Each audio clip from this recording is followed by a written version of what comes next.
La nécropole néolithique est datée de 4400 à 4000 ans avant notre ère.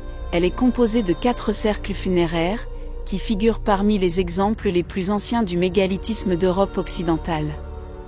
Dont des exemplaires similaires se trouvent en Corse du Sud, en Catalogne, et dans le midi de la France.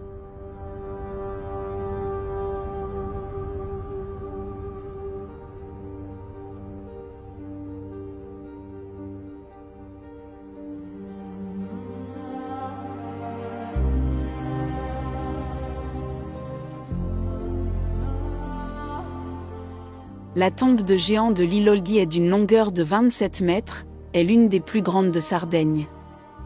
Les dimensions et la grandeur de ces monuments nouragiques dénotent une fonction consistant à symboliser la possession du territoire et la volonté des communautés qui les ont construits d'affirmer leur présence et leur prestige.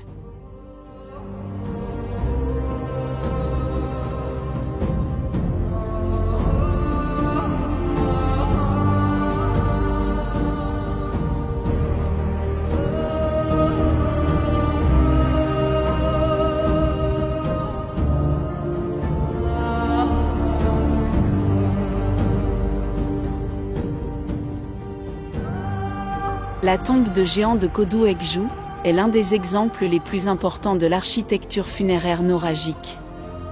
La tombe collective, parfaitement bien conservée, abritait probablement les défunts du village voisin de la Prisiona. Le monument date de l'âge du bronze et a été construit en 2 phases.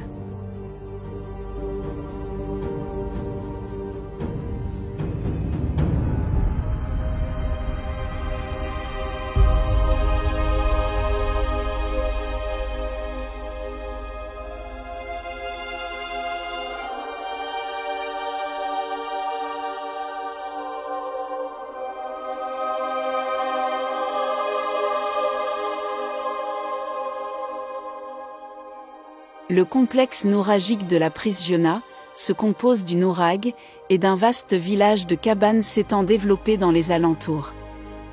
Le nourag est situé sur une hauteur contrôlant un vaste territoire, dont il constituait le point de référence politique, économique et social. L'imposante structure se compose de 3 tours, construites à l'intérieur d'un grand bastion triangulaire. La tour principale est accessible par une entrée, surmontée d'une imposante architrave. La tour comportait à l'origine 2 étages, avec des chambres recouvertes d'une tolosse, de forme ogivale, construite en superposant des rangées de pierres de diamètre de plus en plus petit vers le sommet.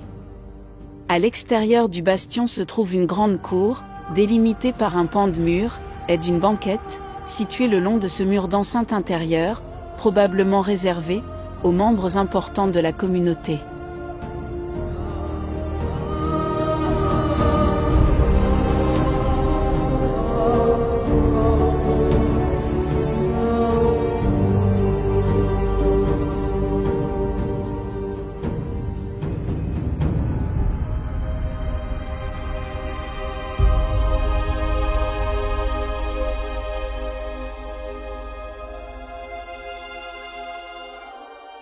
Le nourag d'Al-Bouxiou, construit pour surveiller le territoire et ses ressources, constituait le point de référence politique et économique d'une série d'habitats plus petits, situés sur les reliefs environnants.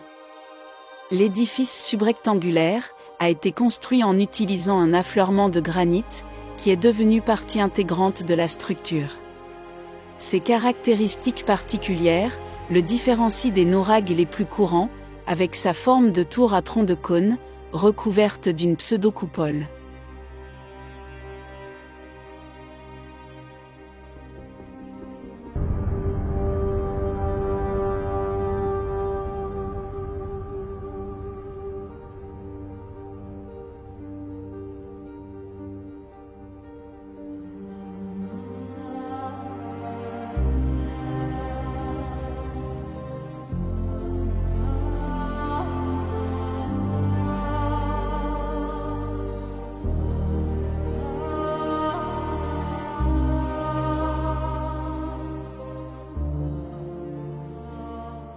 La tombe de géant de Morou était probablement destinée aux habitants du nourag d'Al-Bouxiou, située à proximité. La tombe construite vers le XVIIIe siècle, avant notre ère, se compose d'un couloir funéraire de 9 mètres de long, inséré à l'intérieur d'une structure rectangulaire, comprenant des rangées construites, avec des blocs de différentes dimensions.